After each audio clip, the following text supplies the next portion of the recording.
Experts have been predicting the decline and even the end of Christianity for 200 years. In the 1820s, Thomas Jefferson said that Christianity would, in the future, be replaced by an enlightened religion that rejected the miracles of Christ. He wrote a volume that has come to be known as the Jefferson Bible that eliminated the supernatural elements of Jesus' life, things like the resurrection and Jesus' miracles. In 1935, the famous preacher of Riverside Baptist Church in New York City, Harry Emerson Fosdick, predicted the demise of biblical Christianity. The number of people who call themselves Christians has dropped from 90% to 64% in the last 50 years. Observers especially call attention to the rise of the nuns. This is not a Catholic religious order, but the people who tell pollsters, when asked about their religion, answer none.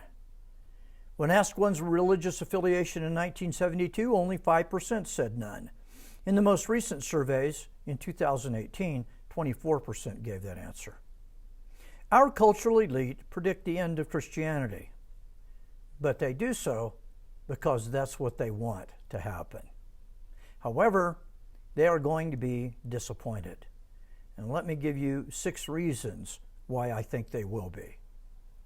First, counting the number of Christians is hard. When I taught a class on American Christianity at the University of Colorado, I told my students no one knows how many churches there are in Boulder County. That's where the university is located. Churches met in every imaginable location besides the usual church building. They met in restaurants, rec centers, dozens met in schools, dozens more met in homes, just like the early Christians. So counting them is virtually impossible. The second reason Christianity is a lot more powerful than you think.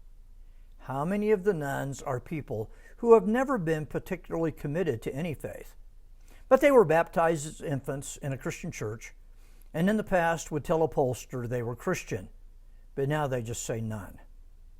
How many people say they have no religious affiliation, but attend a non-denominational religious church or a midweek Bible study?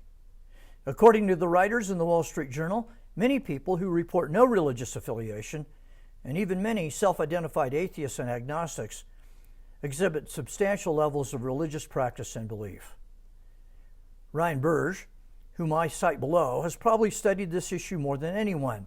He says a large number of the nuns have left mainline liberal churches, churches that have ceased to be Christian in any meaningful way.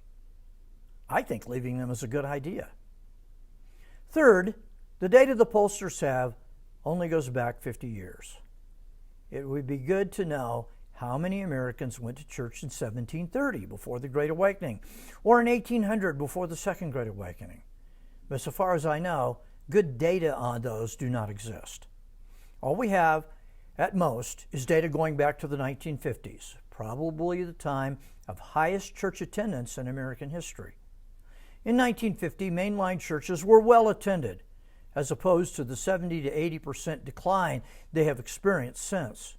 So yes, mainline Protestantism has cratered since then. But what about using 1930 as your benchmark, or 1730? The trends will be quite different. Fourth, in my observation, evangelical Christians are doing a better job now of raising their children than they have ever done. When I grew up in the 1950s, parents saw public school and popular media as help in raising their kids. No more. Christian parents correctly see the school and Hollywood as the enemy.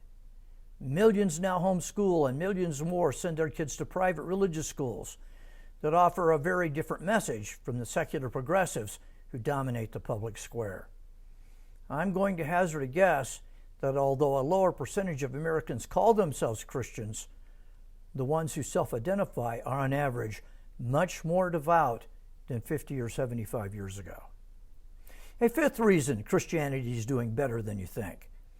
Pollsters primarily see the decline among the young, people between 20 and 30 years of age.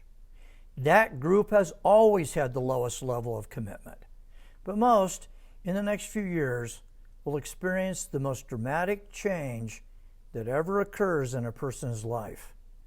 They will have children. Nothing changes your life more than kids. Social science research is solid on this. Nothing makes you more religious than having children. Nothing shows your need for God more than having kids. And millions of the nuns will turn to the Lord and to the church for help when this transition occurs. A nun is more likely than anyone else to change his view and become affiliated with a religious group. For example, Burge reports that half the people who said they were agnostics in 2010 had changed their views by 2014. Sixth, there is the browning of America. Even a CNN writer, no friend of Christianity, saw this as a reason for Christian optimism. Legal immigrants account for more than 1 million new people a year in the United States, and they are overwhelmingly Christian. They are already impacting places like England. What is the most religious city in the UK? If you guessed London, you'd be right. Why? All those African immigrants bringing their faith to the shores of jolly old England. The same thing is happening in America. I had lunch with a Nigerian couple who were visiting America. They declared, African Christians are a lot more devout and aggressive than white European Christians. I believe them. Whatever sociologists discover in their declarations on the Christian faith is irrelevant. God's plans march ahead no matter what men think or how they scheme. An analysis of Christianity in the Roman Empire in 60 AD would have given the new faith zero chance of success. It was a tiny, persecuted religion of the lower classes. It put forth a Savior killed by crucifixion. The attractions of the new faith seemed very small. But Christianity went on to conquer the Roman Empire and replace it, and became the largest and most influential faith in the history of mankind. So when you hear people predicting the demise and the end of the Christian faith, ask them questions based on what I have said above. As the saying goes, they have buried the old faith many times, but it always rises up to life in the midst of its burial and outlives all the pallbearers. Thanks for listening. May the Lord of the church bless you this day in a mighty way.